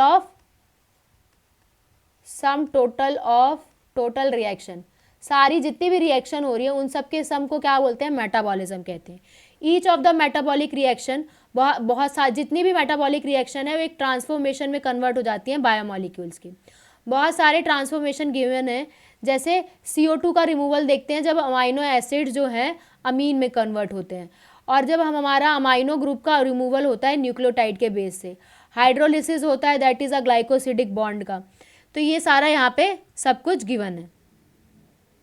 next जो हमारे मेटाबॉलिक पाथवे होते हैं वो कैसे होते हैं, वो लीनियर भी हो सकते हैं, सर्कुलर भी हो सकते हैं, और बहुत बार ऐसा हो सकता है कि जो पाथवे हैं वो एक दूसरे को क्रॉस कर जाएं, उसे हम ट्रैफिक जंक्शन भी कहते हैं, ठीक है। इसके अलावा जो मेटाबॉलिक रिएक्शन का एक अनदर पार्ट है, that is a chemical reaction, जिसमें हमें कैटेलाइज्ड रिएक्शन देखने को मिलती है। तो there is no uncatalysed metabolic conversion in a living system. तो जितनी भी लिविंग सिस्टम में कोई भी अनकैटेलाइज्ड मेटाबॉलिक कन्वर्जन देखने को नहीं मिलेगा। इवन जो CO2 डिजॉल्व होता है वाटर में, जो कि एक फिजिकल प्रोसेस है, is a catalysed reaction in a living system, ठीक है। ये जो कैटलिस्ट होता है, ये जब कैटेलाइज्ड रिएक्शन है तो उसमें कैटलिस्ट प्रेजेंट होगा।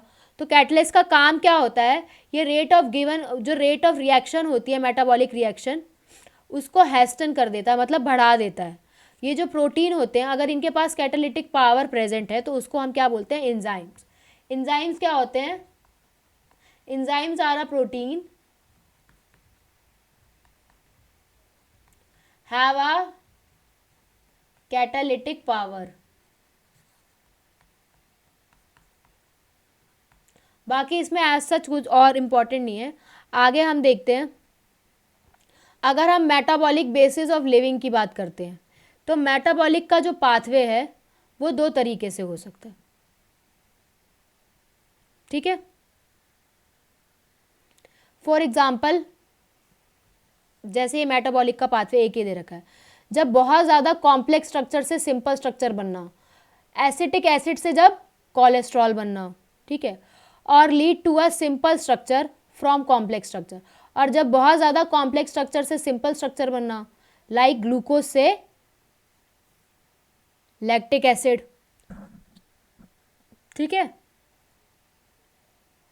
जो कि हमारा कहाँ बनता है, स्केलेटल मसल्स में बनता है। तो ये जो हमारी, इसको हम क्या कहते हैं, एनाबॉलिक पाथवे कहते हैं। कौन सा होगा anabolic pathway, that this is a anabolic pathway. जब सिंपल स्ट्रक्चर से कॉम्प्लेक्स बनता है, जब सिंपल से कॉम्प्लेक्स बनेगा तो इसको बोलेंगे एनाबॉलिक, और जब कॉम्प्लेक्स से सिंपल बनेगा तो इसको बोलेंगे कैटाबॉलिक।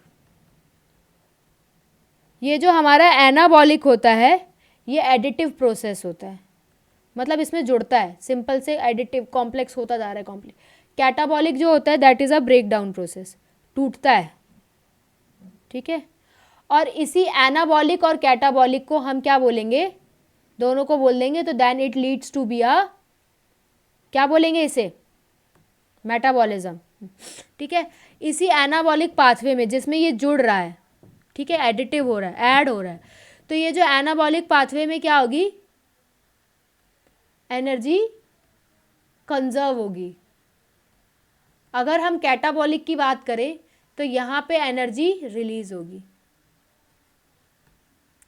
यही सारा इस पैराग्राफ में दिया हुआ है, लाओ लेट्स रीड इट, ठीक है। यहाँ हमें पता चल गया अगर कॉम्प्लेक्स से सिंपल, अगर सिंपल स्ट्रक्चर से कॉम्प्लेक्स बन रहा है तो उसको हम एनाबॉलिक कहेंगे, और अगर हमारा कॉम्प्लेक्स स्ट्रक्चर से सिंपल स्ट्रक्चर बन रहा है तो उसको हम कैटाबॉलिक कहेंगे। एनाबॉलिक जो होता है वो एनर्जी कंज्यूम करता है, लेता है, कंजर्व करता है, वेयर एज जो हमारा कैटाबॉलिक पाथवे होता है वो एनर्जी रिलीज करता है, ठीक है। इसके अलावा ये जो लिविंग ऑर्गेनिज्म है, यहाँ पे देखो दिखा हुआ है, ये मेटाबॉलिक पाथवे जब ग्लूकोज सा लैक्टिक एसिड में कन्वर्ट होता है तो उसमें हमें 10 मेटाबॉलिक स्टेप देखने को मिलते हैं जिसे हम ग्लाइकोलाइसिस कहते हैं, जो कि हम आगे पढ़ेंगे जब हम प्लांट फिजियोलॉजी पढ़ेंगे। इसके बाद यहाँ पे जो बॉन्ड एनर्जी जो यूटिलाइज होती है बायोसिंथेटिक, ऑस्मोटिक और मैकेनिकल वर्क में, ताकि हम परफॉर्म कर सकें। यहाँ पर एक सबसे ज़्यादा एनर्जी करेंसी देखने को मिलती है लिविंग सिस्टम में, जो कि होती है that is a ATP. ATP की फुल फॉर्म होती है एडिनोसाइन ट्राइफॉस्फेट, ठीक है। इसके बाद अगर हम लिविंग स्टेट की बात करते हैं तो इस लिविंग स्टेट में जो होता है हमारा that is a blood concentration, जो ग्लूकोज की ग्लूकोज मतलब ब्लड में ग्लूकोज की कितनी कंसंट्रेशन है, वो कितनी होती है हेल्दी इंडिविजुअल में 4.2 टू 6.1, ठीक है। इसके अलावा जितने भी लिविंग ऑर्गेनिज्म है सारे कौन से स्टेट में एग्जिट करते हैं, स्टेडी स्टेट में, ठीक है। तो यहाँ पे और ये जो स्टेडी स्टेट होती है that is a non equilibrium state. तो हम कह सकते हैं जो लिविंग स्टेट है it is a non equilibrium steady state to perform a work, ठीक है। यहाँ तक कोई डाउट? यहाँ पे हमारा ये जो चैप्टर है मेन टॉपिक, जो अब इसके बाद एक चैप्टर बस खाली लास्ट टॉपिक बताए, दैट इज आर एंजाइम्स, ठीक है। तो ये एंजाइम्स जो होते हैं वो क्या होते हैं, this is a last topic of our chapter. इसके बाद हमारा पूरा चैप्टर है वो फिनिश हो जाएगा, फिर हमारा कुछ नहीं है। तो एंजाइम्स क्या होते हैं, दैट दे आर प्रोटीन्स, ठीक है। Almost all enzymes are protein, ज़्यादातर सारे एंजाइम्स हमारे प्रोटीन होते हैं, लेकिन बहुत सारे न्यूक्लिक एसिड वाला भी बिहेव शो कर, बहुत सारे न्यूक्लिक एसिड भी होते हैं जो एंजाइम की तरह बिहेव करते हैं। कौन, उनका नाम क्या है, that is a ribozyme. Ribozyme is a nucleic acid that behaves like a enzyme. Clear है यहाँ तक?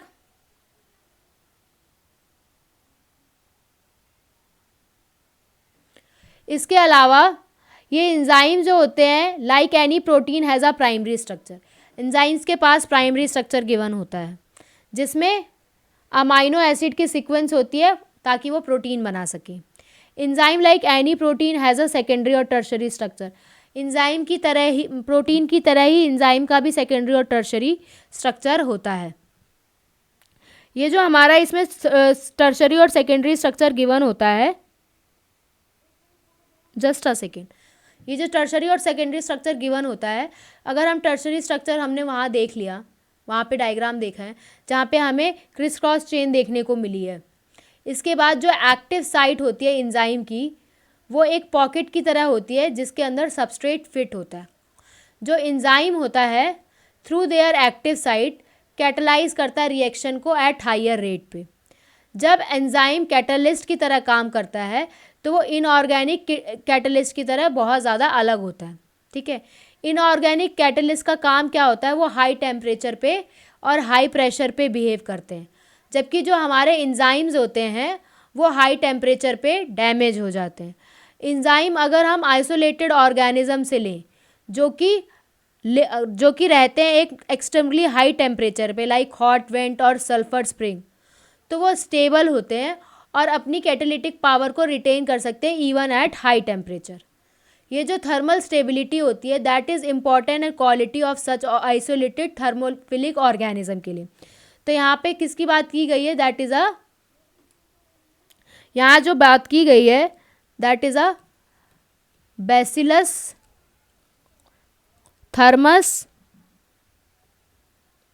एक्वाटस, जो कि है टाक पॉलीमरेज।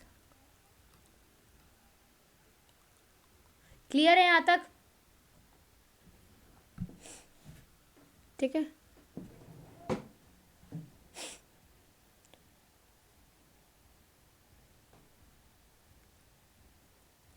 कौन सा लिविंग ऑर्गेनिज्म होता है, that is a bacillus thermus aquaticus. वहाँ से कौन सा एंजाइम आता है, that is a taq polymerase, जो कि एक्टिव रह सकता है इवन एट हाई टेम्परेचर। अगर हम केमिकल रिएक्शंस की बात करें तो जो हमारी केमिकल कंपाउंड्स होते हैं वो दो टाइप ऑफ चेंजेस में देखते हैं। एक होता है फिजिकल चेंज, जिसमें शेप में चेंज आ सकता है बिना बॉन्ड को तोड़े हुए, उसे हम फिजिकल प्रोसेस कहते हैं। दूसरा होता है, और या तो फिजिकल प्रोसेस क्या होता है, स्टेट को चेंज कर देना, जैसे आइस से वाटर बन जाता है। आइस क्या होता है, that is a solid, solid से लिक्विड बना तो स्टेट चेंज हो गई। ठीक है, और जब वाटर से वेपर बन गया, मतलब water that is a liquid से गैस बन गया, तो इसको भी हम फिजिकल प्रोसेस कहेंगे। ठीक है, व्हेन बॉन्ड्स आर ब्रोकन, जब बॉन्ड्स को हम तोड़ देते हैं और कुछ नए बॉन्ड्स जोड़ देते हैं ड्यूरिंग ट्रांसफॉर्मेशन, उसे हम कहते हैं केमिकल रिएक्शन। पता चल गया केमिकल रिएक्शन क्या होती है और फिजिकल रिएक्शन क्या होती है। केमिकल रिएक्शन होती है जब हम बॉन्ड की ब्रेकिंग करते हैं और उसमें कुछ नए बॉन्ड्स जोड़ देते हैं while having a transformation. For example, barium hydroxide के साथ H2SO4 जब ऐड करते हैं तो बेरियम सल्फेट और वाटर का रिमूवल होता है। This is a inorganic chemical reaction. Similarly, starch का जब हाइड्रोलिसिस करते हैं तो ग्लूकोज मिलता है, that is a organic chemical reaction. ठीक है, rate of physical and chemical process refers to the amount of product formed per unit time. तो जो फिजिकल और केमिकल प्रोसेस का रेट है वो किस पे डिपेंड करता है, कितना अमाउंट ऑफ प्रोडक्ट फॉर्म हुआ है पर यूनिट टाइम में, that is a rate, that is अ कितना अमाउंट ऑफ प्रोडक्ट फॉर्म हुआ है पर यूनिट टाइम में।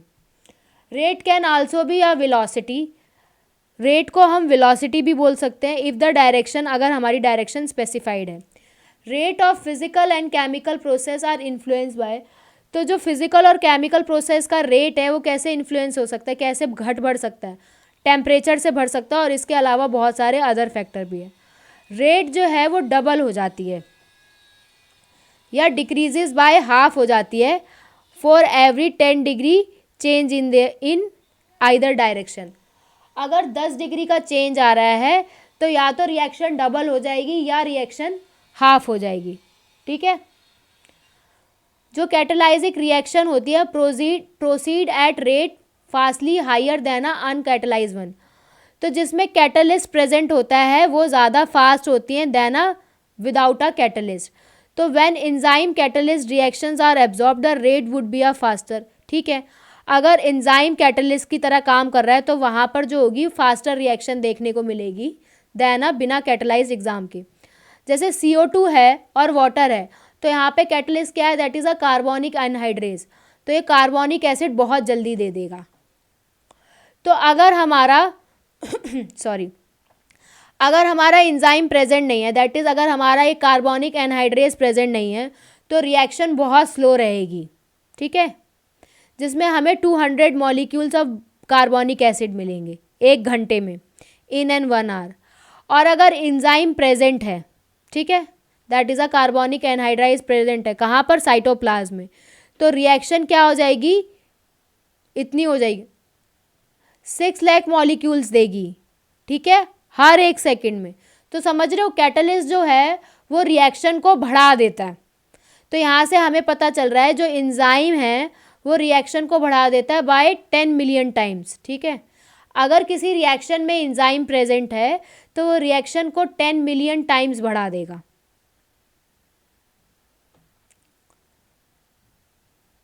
इसके अलावा हम अगर कोई और भी रिएक्शन देखते हैं, लाइक ग्लूकोज से जब 2 पायरिक एसिड बनते हैं, तो ये एक तरीके का मेटाबॉलिक पाथवे है जिसमें ग्लूकोज पायरिक एसिड में कन्वर्ट हो जाता है, जिसमें हमें अलग 10-10 तरीके के एंजाइम्स देखने को मिलते हैं, ठीक है। ये जब हम रेस्पिरेशन के बारे में पढ़ेंगे तो उस चैप्टर में पढ़ेंगे। तो यहाँ से हमें क्या पता चला कि मेटाबॉलिक पाथवे में एक से ज़्यादा रिएक्शन हो सकती हैं ताकि वो मेटाबॉलिक एंड प्रोडक्ट दे सके। तो जो मेटाबॉलिक पाथवे है उसमें एक से ज़्यादा रिएक्शन प्रेजेंट हो सकती हैं ताकि एंड प्रोडक्ट मिल सके। तो जो हमारा स्केलेटल सिस्टम है under an anaerobic condition, and under an anaerobic condition जब ऑक्सीजन प्रेजेंट नहीं होती तो उस टाइम पे जो स्केलेटल सिस्टम है वहाँ पर क्या बनाता है, लैक्टिक एसिड फॉर्म करता है।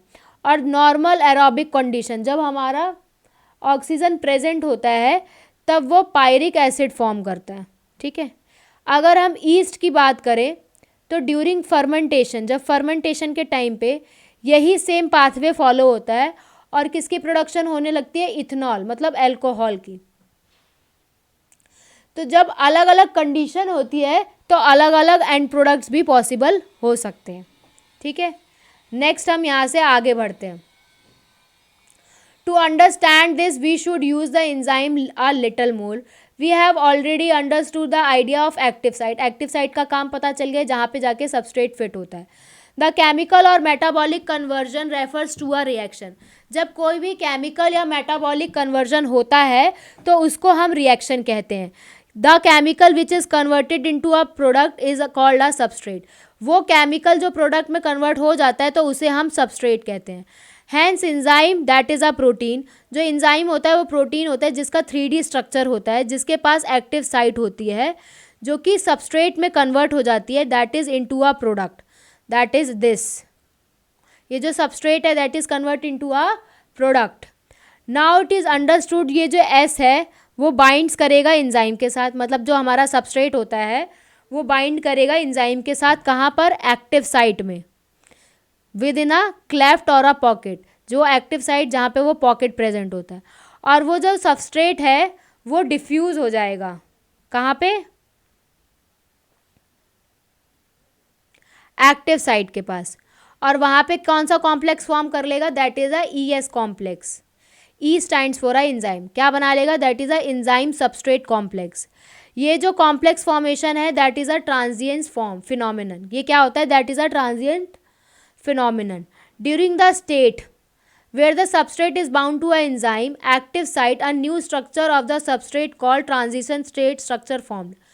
जब सबस्ट्रेट एंजाइम के साथ बाइंड करेगा एक्टिव साइट पे तो वहाँ पे एक नया स्ट्रक्चर बन जाएगा सबस्ट्रेट का जिसे हम ट्रांजिशन स्टेट कहते हैं, ठीक है। थोड़ी देर बाद प्रोडक्ट रिलीज होगा एक्टिव साइट से। इन अदर वर्ड्स जो स्ट्रक्चर है सबस्ट्रेट का वो ट्रांसफॉर्म हो जाएगा प्रोडक्ट में। तो ये जो पाथवे है ट्रांसफॉर्मेशन का वो चलता रहेगा जिसे हम ट्रांजिशन स्टेट स्ट्रक्चर कहते हैं, ठीक है। ये जो हमारे डायग्राम दे रखा है ये स्टेबिलिटी को रिलेट करता है एनर्जी स्टेटस के साथ। तो इस डायग्राम में हम जब देखते हैं तो ये जो हमारा वाई एक्सिस है उसमें पोटेंशियल एनर्जी दे रखी है और एक्स एक्सिस में हमारा प्रोग्रेशन मतलब progression of structural transformation of state दे रखा है, that is a transition state. मतलब रिएक्शन कैसे प्रोग्रेस कर रही है।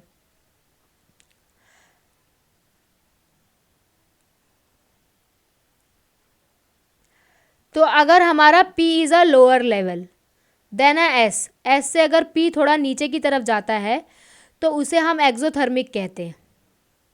एक्सोथर्मिक क्या होती है, जब heat whether it is a exothermic spontaneous reaction और अ एंडोथर्मिक। एंडोथर्मिक में एनर्जी रिक्वायर होती है, एक्सोथर्मिक में एनर्जी रिलीज होती है। ठीक है, तो यही डायग्राम दे रखा है। ये डायग्राम बहुत इंपॉर्टेंट है। यहाँ पोटेंशियल एनर्जी गिवन है, यहाँ रिएक्शन दे रखी है, सबस्ट्रेट है एंजाइम के साथ ऐसे प्रोडक्ट बना रहा है और ये एक्टिवेशन एनर्जी है without the enzyme, that is a transition state. Clear है यहाँ तक? नेक्स्ट हम आगे बढ़ते हैं। ये देखते हैं कि जो एंजाइम है वो सबस्ट्रेट के साथ कैसे कैटालिटिक शो करता है। तो जो सबस्ट्रेट है वो बाइंड करेगा एंजाइम की एक्टिव साइट पे जाके और फिट हो जाएगा एक्टिव साइट में। ठीक है, वहाँ से जब सबस्ट्रेट बाइंड हुआ तो वो एंजाइम को कहेगा कि तुम अपनी शेप को थोड़ा बहुत चेंज करो ताकि जो उसके अंदर सबस्ट्रेट है वो मोर टाइटली फिट हो सके।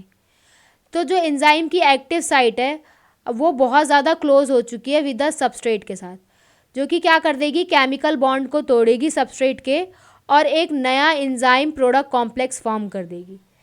फिर वहाँ से जो एंजाइम रिलीज़ होगा वो क्या करेगा, प्रोडक्ट को रिलीज़ करेगा और जो फ्री एंजाइम है वो रेडी हो जाएगा बाइंड होने के लिए दूसरे मॉलिक्यूल्स के सबस्ट्रेट के साथ। ठीक है, और इसी तरीके से पूरी कैटालिटिक साइकिल चलती रहती है। अगर हम एंजाइम की एक्टिविटी की बात करें, टेम्परेचर और प्रेशर की, तो ये एंजाइम एक्टिविटी दे रखी है पीएच के साथ, ये दे रखी है टेम्परेचर के साथ, और ये दे रखी है concentration of a substrate on enzyme activity. Enzyme की कैसी एक्टिविटी होती है जब कंसंट्रेशन गिवन होती है। ठीक है, क्लियर है यहाँ तक? कोई डाउट? तो एंजाइम जो होता है वो नैरो रेंज शो करता है टेम्परेचर और पीएच में। तो each enzyme show highest activity at particular temperature and pH.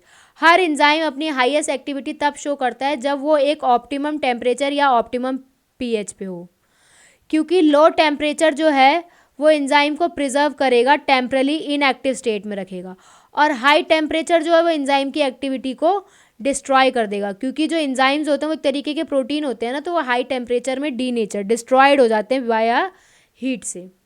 Clear है यहाँ तक? अब हम यहाँ पे कंसंट्रेशन की बात करते हैं।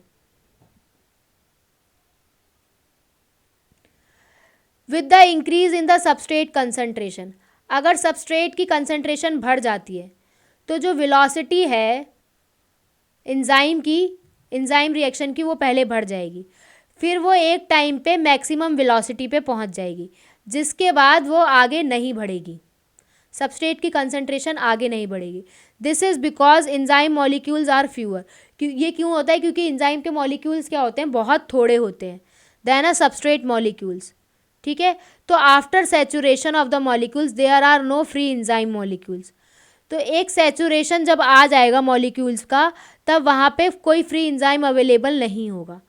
तो इस वजह से ये जो वेलोसिटी है ये एक टाइम तक बढ़ती रहती है, बढ़ती रहती है, बढ़ती रहती है। फिर एक ऐसा आता है वी मैक्स आता है जहाँ पर वो जाके रुक जाती है। ठीक है, क्योंकि वहाँ पर कोई भी एंजाइम्स फ्री नहीं होते, क्योंकि एंजाइम्स हमारे पास थोड़े प्रेजेंट होते हैं। अगर हम एक्टिविटी की बात करें,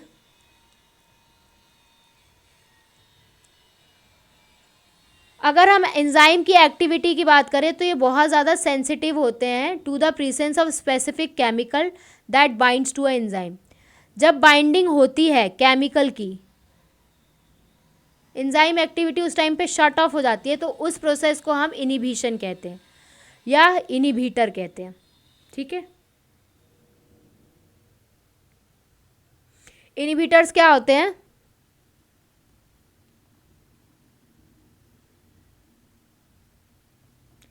इनिबिटर्स होते हैं जो इनहिबिट कर देंगे किसको? सबस्ट्रेट को, to bind with active site. जो सबस्ट्रेट है वो बाइंड ना करे एक्टिव साइट से। किसके एक्टिव साइट से? एंजाइम के एक्टिव साइट से, एक्टिव साइट ऑफ एंजाइम। ठीक है,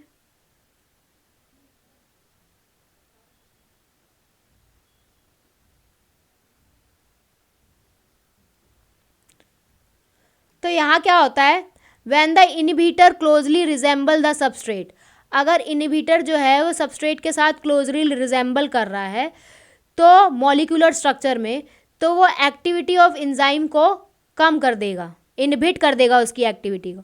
तो इसको क्या कहते हैं, that is a competitive inhibitor.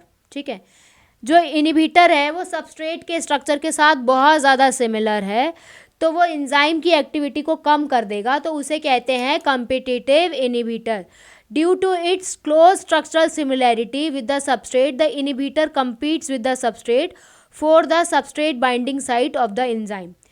तो जो स्ट्रक्चर है उसमें बहुत ज़्यादा सिमिलैरिटी है, सबस्ट्रेट की और इनहिबिटर के स्ट्रक्चर में बहुत ज़्यादा सिमिलैरिटी है, जिसकी वजह से जो इनहिबिटर है वो सबस्ट्रेट के साथ कंपटीशन करेगा कि वो सबस्ट्रेट बाइंडिंग साइट पे जाके वो बाइंड हो। ठीक है, जिसकी वजह से जो एक्टिविटी है वो रिड्यूस हो जाती है एंजाइम की। और सबस्ट्रेट जो है वो कैन नॉट बाइंड, इस वजह से सबस्ट्रेट बाइंड नहीं कर पाएगा, क्योंकि सबस्ट्रेट और इनहिबिटर दोनों कंपटीशन कर रहे होंगे, तो जो एंजाइम का एक्शन है वो डिक्लाइन हो जाएगा। एग्जाम्पल, ये कॉम्पिटिटिव इनहिबिशन कहाँ देखने को मिलता है, जब इनहिबिशन होता है किसका, सक्सिनिक डिहाइड्रोजिनेज का बाय माइलोएट के साथ। किसके साथ, सक्सिनिक डिहाइड्रोजिनेज का इनहिबिशन होने लगता है बाय मालोनेट के साथ, जिसमें क्या होता है, ये जो मालोनेट है ये बहुत ज़्यादा रिजेंबल करता है सबस्ट्रेट के सक्सिनेट के साथ स्ट्रक्चर में, जिसकी वजह से कॉम्पिटिटिव इनहिबिटर देखने को मिलता है। क्लियर है यहाँ तक, कोई डाउट? यहाँ पे हमें ये 6 क्लासेस गिवन है एंजाइम की। तो पहला होता है ऑक्सो रिडक्टेज या डिहाइड्रोजिनेज। इसका मतलब क्या होता है, जो एंजाइम होता है वो कैटलाइज करे, या तो वो ऑक्सीडेशन रिडक्शन करे दो सबस्ट्रेट के बीच में। दूसरा होता है दैट इज़ अ ट्रांसफेरेज, जो एंजाइम होता है वो ट्रांसफ़र कर दे ग्रुप को, जी ग्रुप को, other than a hydrogen, hydrogen के अलावा कोई भी ग्रुप को ट्रांसफ़र कर दे। हाइड्रोलेज, जो एंजाइम होता है वो हाइड्रोलिसिस करे एस्टर की, ईथर की, पेप्टाइड की, ग्लाइकोसिडिड की, सी एल्डिहाइड की, पीएन बॉन्ड की। लाएज क्या होता है, वो एंजाइम जो कैटलाइज करे कि रिमूवल हो सके ग्रुप का क्या हो सके, रिमूवल हो सके, कहाँ से, सबस्ट्रेट से, सबस्ट्रेट से ग्रुप का रिमूवल हो सके, तो उसको क्या कहेंगे, दैट इज़ अ लाएज, जो कि क्या होती है, other than a hydrolysis, leaving a double bond, double bond को नहीं तोड़ेगा, बाकी किसी और ग्रुप को हटाएगा, दैट इज़ यहाँ डबल बॉन्ड प्रेजेंट है, एक्स और वाई ग्रुप को हटा दिया, दैट इज़ अ लाएज। अगर हम करते हैं आइसोमरेज, तो includes all enzyme catalysing a inter conversion of optically geometric और पोजिशनल आइसोमर्स। आइसोमर्स में क्या होता है, सारे एंजाइम जो कैटालाइज करते हैं इंटर कन्वर्जन, ऑप्टिकल, जिमेट्रिक या पोजिशनल आइसोमर्स की बात हो रही है। लाइगेज में क्या होगा, जब एंजाइम ऐसा कैटालाइज करे कि दो कंपाउंड्स की लिंकिंग होने लगे। ठीक है, लाइक CO की लिंकिंग, ये अलग अलग हो गए, CS अलग अलग कंपाउंड, इनकी तो आपस में क्या होने लगी, linking, that is a ligase. अब आते हैं नेक्स्ट इज आर कोफैक्टर्स। तो जो हमारे एंजाइम होते हैं वो 2 टाइप के होते हैं। यहाँ देखते हैं, ये जो एंजाइम होते हैं ये होते हैं, एक होते हैं सिंपल, एक होते हैं कॉन्जुगेट। ये जो कॉन्जुगेट एंजाइम होते हैं ये 2 टाइप के होते हैं, sorry, that is a apo enzyme और कोफैक्टर।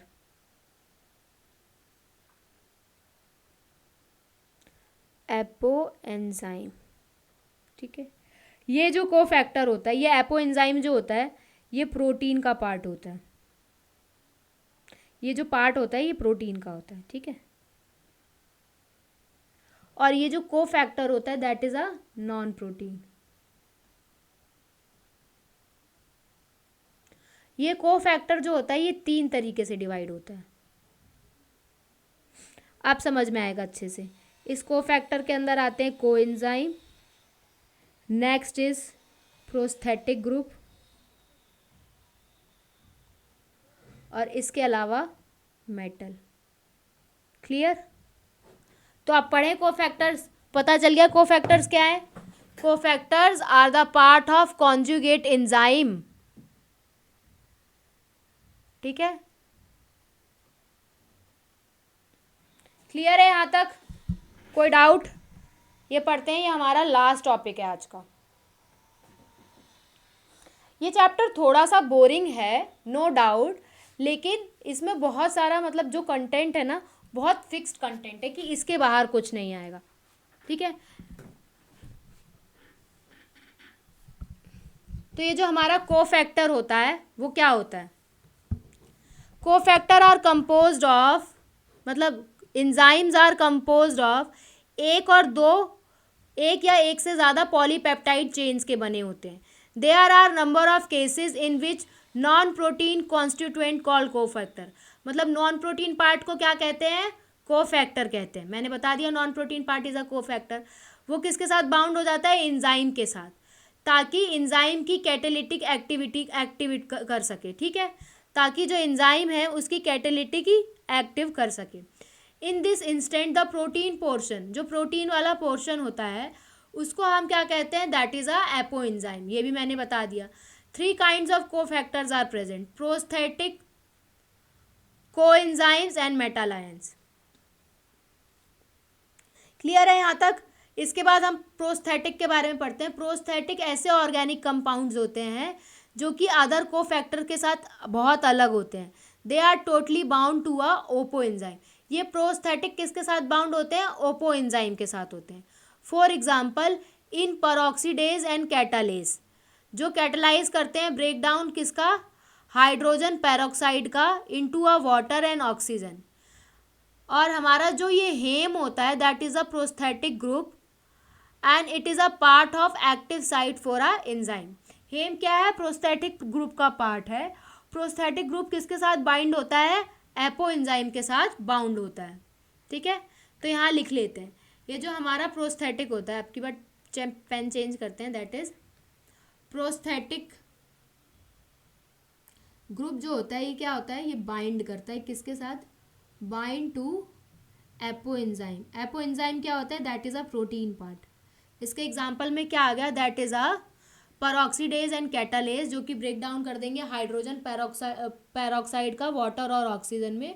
और हेम जो होता है that is also a prosthetic group. अगर हम आगे बढ़ते हैं, नेक्स्ट पढ़ते हैं कोएंजाइम्स के बारे में।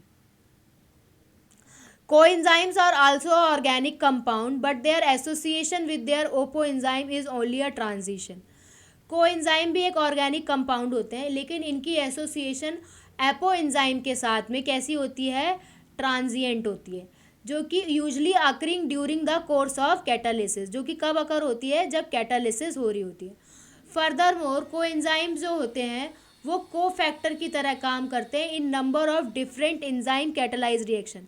तो बहुत सारी कैटालाइजिंग रिएक्शन जो होती है वहाँ पर कोएंजाइम जो हैं वो कोफैक्टर की तरह काम करते हैं। लाइक बहुत सारे मैनी कोएंजाइम क्या है? Like vitamins coenzyme, like nicotinamide, adenine dinucleotide जिसे हम नैड कहते हैं, और NADP जिनके पास क्या प्रेजेंट होता है? Vitamin, that is a niacin.